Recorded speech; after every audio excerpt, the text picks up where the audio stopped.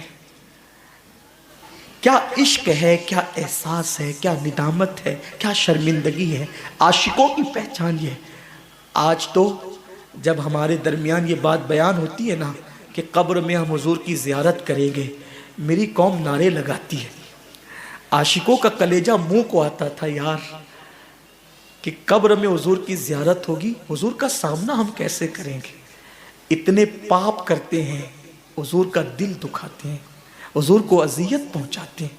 اگر حضور کا سامنا ہو گیا اتنے قریب سے، 2 گز زمین ہے، حضور کا اتنے قریب سے سامنا ہو گیا اور حضور نے یہ فرمایا غدار عشق کا میرے دعویٰ کرتا تھا اور یہود و نصارہ کے طریقے پہ زندگی گزارتا تھا اور منہ پھیر کر کے چلے گئے، بتاؤ کہاں جاؤ گے؟ کس کی بارگاہ میں مدد طلب کرو گے؟ اس کی کو دعائی دو گے؟ کس کو پکارو گے؟ سب نے صف محشر میں للکار دیا ہم کو، اے بے کسوں کے آقا اب تیری دعائی ہے۔ ارے عاشقوں کی طبیعت تو یہ تھی کہ پیر نصیر الدین نصیر کہتے ہیں شرم اسیاں سے نہیں سامنے جایا جاتا، یہ بھی کیا کم ہے تیرے شہر میں آئے ہوئے۔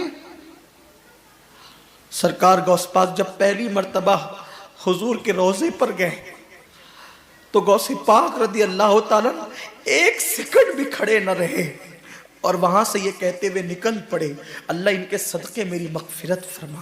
کسی نے کہا عبد القادر جیلانی آپ کھڑے نہیں رہتے؟ فرمایا شرم آتی ہے کیا منہ لے کر کھڑا رہوں؟ جس نے 40 سال تک کے عشاء کے وضو سے فجر کی نماز پڑھی وہ کہتے کیا منہ لے کر کھڑا رہوں؟ اور ہم قبر میں زیارت کی بات سن کر نعرے لگنے بھی چاہیے، لیکن یہ احساس تو ہو ہم نے کیا کیا ان کی خوشی کا کام، وہ کون سا جرم ہے، وہ کون سا گناہ ہے، وہ کون سا پاپ ہے جو ہماری زندگیوں کے اندر موجود ہے۔ مسلمانوں اگر آپ برا نہیں مانے، کتا ہم سے بازی لے گیا، کم سے کم وہ کتا ہو کر اس نے کبھی اپنے کسی عمل سے نبی کا دل نہ دکھایا۔ ہم نے تو صبح گناہ کر کے نبی کا دل دکھایا، شام گناہ کر کے نبی کا دل دکھایا۔ مسلمانوں ہم سے زیادہ بے غیرت کون ہوگا کہ ہم نے سحری کرنے کے بعد کہا ابھی تو فجر کو بہت ٹائم ہے اور سو گئے، رمضان شریف میں بھی فجر کی نماز چھوڑ دی، تھکن کا بہانہ لے کر بستر میں ظہر گنوا دی اور عصر کے آخری وقت میں اٹھے اور کہنے لگے کہ افطار کی تیاری کرو کب اذان ہوگی۔ یہ اپنی دن اور اپنی راتیں ہیں، ہائے کیسی غفلت ہے، کس بلا کی میں سے ہے سرشار ہم، دن ڈھلا ہوتے نہیں ہوشیار ہم۔ سالبہ کہتے ہیں عمر کیا میرے محبوب کو میرے گناہ کی خبر ہو گئی؟ فاروق اعظم نے کہا مجھے کچھ نہیں پتا، حضور نے تمہیں بلایا۔ پورا وجود کانپنے لگا، نہیں عمر حضور نے بلایا ہے تو میں انکار نہیں کر سکتا، ضرور آؤں گا، لیکن میں حضور کا سامنا نہیں کر سکتا، حضور سے آنکھیں ملانے کے قابل نہیں ہوں، حضور کی بارگاہ میں کھڑے رہنے کے قابل نہیں ہوں۔ میں اس وقت آؤں گا، مجھے انتظار کرو لے کر کے، جب حضور نماز میں ہوں گے تو مجھے لے کے چلنا، تاکہ حضور مجھے نہ دیکھے اور میں حضور کو نہ دیکھ سکوں۔ فاروق اعظم نے کہا بہت اچھا۔ فجر کا انتظار ہوا، فجر کا وقت شروع ہوا، پھر مسجد میں آئے، اس وقت پہنچے جب حضور نماز پڑھا رہے تھے۔ حضور کی قرات کی آواز جیسے ہی ثعلبہ کے کانوں میں آئی، چیخ ماری، زمین پہ گر پڑے، بے ہوش ہو گئے۔ نماز فجر کے بعد حضور نے پوچھا کہاں ہے ثعلبہ؟ فاروق اعظم نے کہا حضور وہ تو بے ہوش پڑا ہے۔ آقا نے ثعلبہ کا ہاتھ پکڑ کے ہلایا، ثعلبہ کو ہوش آ گیا۔ آقا نے پوچھا ثعلبہ کیا حال ہے؟ عرض کی حضور گناہ نے میرا حال برا کر رکھا ہے، نفس بدکار نے دل پر یہ قیامت توڑی، عمل نیک کیا بھی تو چھپانے نہ دیا، میرے اعمال کا بدلہ تو جہنم ہی تھا، میں تو جاتا میرے سرکار نے جانے نہ دیا، میرا بڑا حال ہے آقا گناہ سے۔ سرکار نے فرمایا اے ثعلبہ میں تجھے ایک ایسی آیت نہ بتاؤں کہ جس کو پڑھنے کے بعد سارے گناہ بخش دیے جاتے ہیں؟ ایسی آیت نہ بتاؤں؟ ثعلبہ نے کہا حضور بتائیں۔ فرمایا جو کہتا ہے ربنا آتنا فی الدنیا حسنہ وفی الآخرۃ حسنہ وقنا عذاب النار، جو یہ آیت پڑھتا ہے اللہ اس کے سارے گناہوں کو بخش دیتا ہے۔ ثعلبہ نے کہا مگر آقا میرا گناہ بہت بڑا ہے، ایک نہاتی ہوئی عورت پر نہ چاہتے ہوئے نظر پڑ گئی اور پہلی نظر پھیر لی، اتنا احساس ہے گناہ کا۔ میرے جوان تیری آنکھوں کا کیا ہوگا؟ تو نے تو زنا کے مناظر پوری پوری رات دیکھ کر کے گزارا، تیری آنکھوں کا کیا ہوگا؟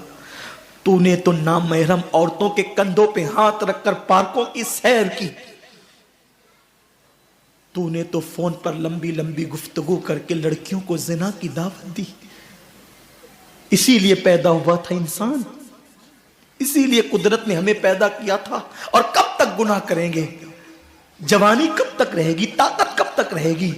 جیسے ہی ثعلبہ نے یہ بات کہی نا آقا مگر میرا گناہ بہت بڑا ہے، آقا نے کہا ثعلبہ تیرا گناہ بڑا نہیں، اللہ کا کلام بڑا ہے۔ روتے ہیں ثعلبہ حضور میرے گناہ کی آپ کو خبر ہو گئی؟ حضور نے کوئی جواب نہ دیا۔ کیوں؟ اس لیے کہ آج جو عیب کسی پر نہیں کھلنے دیتے، کب وہ چاہیں گے میری حشر میں رسوائی ہو۔ ثعلبہ رو رہے ہیں، آقا نے کہا لے جاؤ سلمان ان کے گھر پہنچا دو۔ حضرت ثعلبہ ابن عبد الرحمن کو ان کے گھر پہنچایا گیا، 8 دن رہے، پھر بھی مسجد نبوی میں نہیں آئے، رونا رونا رونا، اللہ میرے گناہ کی میرے محبوب کو خبر مت ہونے دینا ورنہ دل ٹوٹ جائے گا۔ کفار کے پتھر محبوب کے دل کو اتنی تکلیف نہیں پہنچاتے، عاشقوں کے گناہ جتنی تکلیف پہنچاتے ہیں۔ ثعلبہ رو رہے ہیں۔ 8ویں دن حضور نے پوچھا سلمان میرے ثعلبہ کا کیا حال ہے؟ تو سلمان نے کہا حضور ایسا لگتا ہے کہ وہ زیادہ دن تک نہیں جی پائے گا، بہت برا حال ہے آقا اس کا، بہت برا حال ہے۔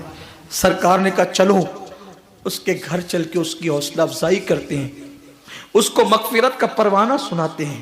سرکار ثعلبہ کے گھر گئے، کریم آقا نے سرے بالی انہیں رحمت کی ادا لائی ہے، حال بگڑا ہے تو بیمار کی بن آئی ہے۔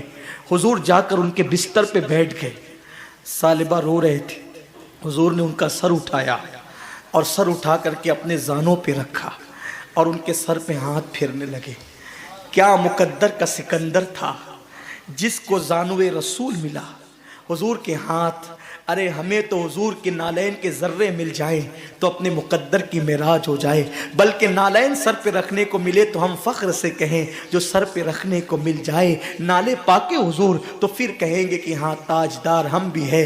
لیکن عشق کتنا غیرت مند ہوتا ہے، عاشق کتنا غیرت مند ہوتا ہے۔ جب حضور نے ثعلبہ کے سر پہ ہاتھ پھیرنا شروع کیا، اپنی گود میں سر رکھ کر، تو ثعلبہ نے گردن کھینچ کر گودی سے اپنے سر کو زمین پہ گرا لیا۔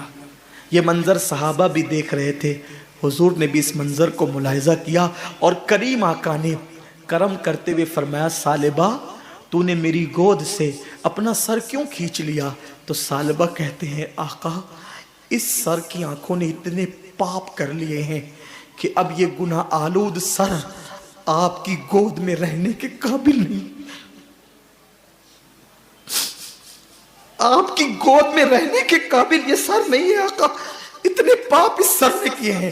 حضور نے کرم فرمایا، پھر سر اٹھا کر اپنی گود میں رکھا، پھر سر گرا لیا، تیسری مرتبہ سر حضور نے اٹھایا، جبریل آ کے اللہ آپ کو سلام کہتا ہے، اور اللہ کو ثعلبہ کی یہ ادا اور اس کی ندامت اور ناکردہ جرم کا احساس اتنا پسند آ گیا ہے کہ اللہ فرماتا ہے اگر یہ سارے انسانوں کے برابر پاپ لے کر آئے پھر بھی اس نے اتنی شرمندگی اور احساس اور ندامت کا اظہار کیا ہے کہ اگر سارے انسانوں کے جرائم بھی یہ لے کر آئے گا تو بھی اللہ اس کو بخش دے گا۔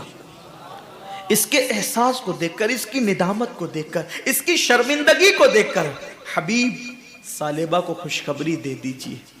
حضور نے صحابہ کو بتایا، صحابہ مچل گئے، اب بھی ثعلبہ اٹھیں گے، طاقتور ہو جائیں گے، قوت والے ہو جائیں گے، پھر حضور کی خدمت میں آئیں گے، پھر محفلوں کی زینت بنیں گے، پھر وہی دوڑ بھاگ ہوگی، پھر وہی نبی کی خدمت ہوگی۔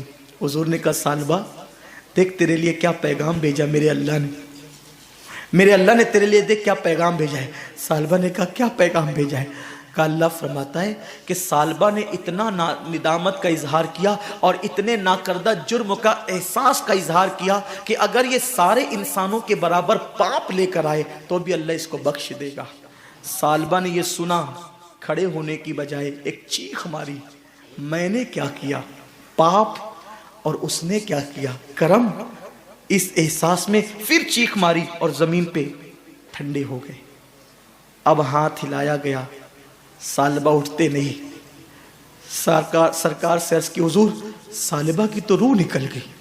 آقا فرماتے ٹھیک ہے، اس کو غسل دو، کفن پہناؤ، اس کے جنازے میں خود آؤں گا۔ کیا مقدر ہے ان کے یاروں کے، جنازے پہ ان کا نام لے لیا جائے تو میت کی مغفرت ہو جاتی ہے۔ جس کے جنازے میں جانے عبادت خود آتا ہو، جس کے جنازے میں جانے ایمان خود آتا ہو، اس جنازے کی شان کیا ہوگی۔ لیکن گناہ کا احساس انسان کو کتنا بلند کر دیتا ہے۔ جب حضور ثعلبہ کے جنازے میں آئے، راوی بیان کرتے ہیں اللہ کے رسول وہ جنازے میں چلتے تھے تو یوں انگلیاں رکھ کر ایسے، پورا پنجہ نہیں رکھا حضور نے زمین پہ۔ اے گناہ کرنے والوں آؤ، ہم سب گنہگار ہیں، احساس گناہ اپنے اندر پیدا کر لو، کتنے مکرم، کتنے مقرب اور کتنے محترم ہو جاؤ گے۔ اللہ کے حبیب نے اس جنازے میں شرکت کی لیکن زمین پہ پیر نہیں رکھا، تلوے نہیں رکھے۔ میرے آقا صلی اللہ علیہ وسلم نے انگلیاں رکھی اور انگلیاں رکھ کر حضور احتیاط سے چلتے تھے۔ کسی دیکھنے والے نے عرض کی میرے ماں باپ آپ پہ قربان، حضور پہلی مرتبہ اس احتیاط سے انگلیاں رکھ کر چلتے دیکھ رہے ہیں۔ آقا فرماتے ہیں ثعلبہ نے نا کردہ جرم پر اتنا احساس اور ندامت کی ہے کہ اس کے استقبال کے لیے اللہ نے آسمان کے فرشتوں کو زمین پہ بھیج دیا ہے، اور اتنی بڑی تعداد میں فرشتے زمین پر آئے ہیں کہ مدینے کی زمین پر پیر رکھنے کے لیے جگہ نہیں ہے۔ جو نہیں دیکھتے وہ تو قدم رکھ رہے ہیں، لیکن میں تو دیکھ رہا ہوں، میں قدم کیسے رکھوں؟ کتنا مقدس